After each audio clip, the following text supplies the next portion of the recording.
শরীফুলের 4-এ দলীয় 50 পার হলো বাংলাদেশের, কিন্তু ততক্ষণে শনির ঘণ্টা বেজে গেছে। 9 উইকেট হারিয়ে বসেছে টাইগাররা। গেল কয়েকদিন আগে ডারউইনে যে বাংলাদেশকে দেখা গেছে, ম্যাকাইতে দেখা গেল ঠিক তার বিপরীত বাংলাদেশকে।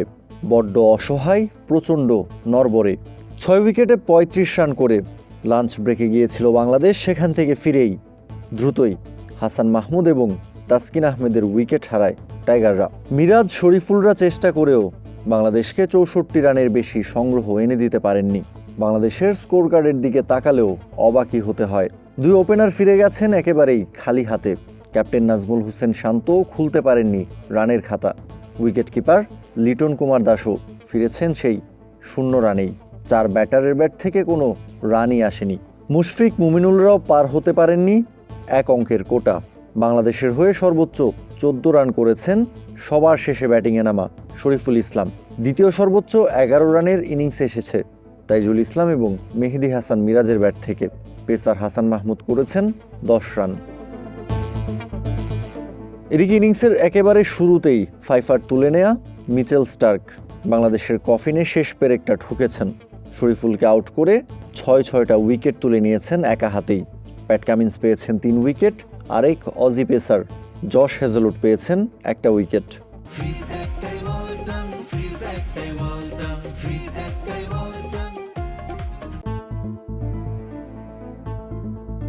ম্যাকাই টেস্টে মিচেল স্টার্কের পেস বোলিংয়ের তোপে পুড়ছে বাংলাদেশের ব্যাটিং লাইন আপ।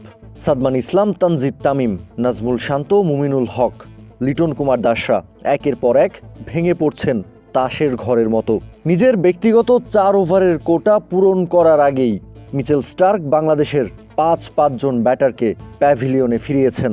সেই সাথে বাংলাদেশকে কড়া বার্তা দিয়েছেন, ম্যাকাই টেস্ট কোনোভাবেই ডারউইনের মতো এত সহজ হতে যাচ্ছে না। আর দেয়ালে পিঠ ঠেকে যাওয়া অজিরা মাঠে কি করে দেখাতে পারে তারও একটা ছোট্ট উদাহরণ দিয়ে রাখলেন মিচেল স্টার্ক। এর আগে বাংলাদেশের বিপক্ষে টসে জিতে বোলিংয়ের সিদ্ধান্ত নেয় অস্ট্রেলিয়ার ক্যাপ্টেন প্যাট কামিন্স। প্রথম ওভারেই বল তুলে দেওয়া হয় মিচেল স্টার্কের হাতে। ডারউইনে বাংলাদেশের বিপক্ষে লজ্জার হারের পর দেয়ালে পিঠ ঠেকে যাওয়া মাইটি অজিরা ঘুরে দাঁড়াতে ঠিক কতটা মরিয়া হয়েছিল তারই প্রমাণ পাওয়া যায় ইনিংসের একেবারে প্রথম বলে।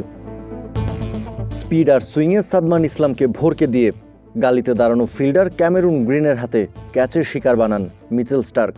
বাংলাদেশকে দেন একটা বড় স্টেটমেন্ট। এরপর নিজের দ্বিতীয় ওভারের প্রথম বলেই তানজিদ তামিমকে ফেরান বেও ওয়েবস্টারের হাতে ক্যাচের শিকার বানিয়ে। তানজিদ তামিমের ঠিক পরের বলটাতেই এলবিডব্লিউর শিকার হন নাজমুল হোসেন শান্ত।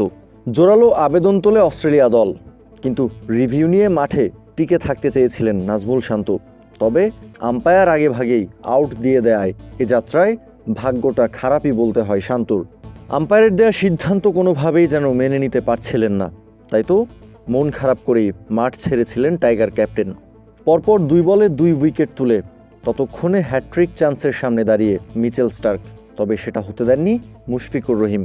ক্রিজে তখন টিকে আছেন মুশফিক এবং মুমিনুল।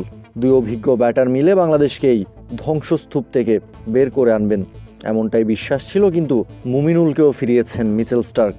আর মুমিনুলের পর লিটন দাসকে ফিরিয়েছেন এলবিডব্লিউর শিকার বানিয়ে। অবশ্য লিটন ঠিকের আগের বলটাতেই আউট হতে পারতেন যদি না বেও ওয়েবস্টার স্লিপে এই সহজ ক্যাচটা মিস করতেন। কিন্তু সেই আক্ষেপটা করতে হয়নি অস্ট্রেলিয়াকে।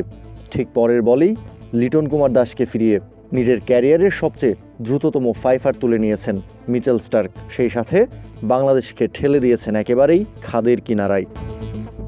মেহেদী হাসান মিরাজকে নিয়ে মুশফিক বাংলাদেশের এই ধস কিছুটা সামাল দেওয়ার চেষ্টা করছিলেন, কিন্তু প্যাট কামিন্স সেটা হতে দিলেন না। দারুণ এক ডেলিভারিতে মুশফিককে বোকা বানিয়ে ক্লিন বোল্ড করেছেন কামিন্স। আর এতেই দলীয় 23 রানে 6 উইকেট হারায় বাংলাদেশ। অবশেষে মেহেদী হাসান মিরাজ এবং হাসান মাহমুদের দৃঢ়তায় 6 উইকেট হারিয়ে 36 রান নিয়ে লাঞ্চ ব্রেকে গেছে বাংলাদেশ। এখন দেখার পালা মেহেদী হাসান মিরাজ, হাসান মাহমুদের পর টেল এন্ডারদের নিয়ে বাংলাদেশকে ঠিক কতদূর পর্যন্ত টেনে নিয়ে যেতে পারেন। কাউসার শান্ত, ক্রিক ফ্রেঞ্জি।